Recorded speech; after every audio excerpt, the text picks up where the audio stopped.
اللہ کے رسول صلی اللہ علیہ وسلم نے ارشاد فرمایا، لوگوں دوبارہ زندہ کر کے اکٹھے کیے جائیں گے قیامت کے دن اس حال میں کہ وہ ننگے پاؤں، ننگے بدن اور غیر مختون ہوں گے۔ میں نے عرض کیا، یا رسول اللہ صلی اللہ علیہ وسلم، مرد اور عورتیں اکٹھے ہوں گے، ان میں سے بعض کو دیکھیں گے۔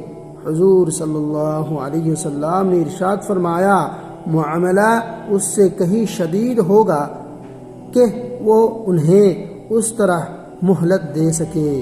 یہ حدیث شریف صحیح بخاری میں ہے، حدیث نمبر 6527 جلد نمبر 4، اور صحیح مسلم میں بھی ہے، حدیث نمبر 2859 ہے، جلد نمبر 4۔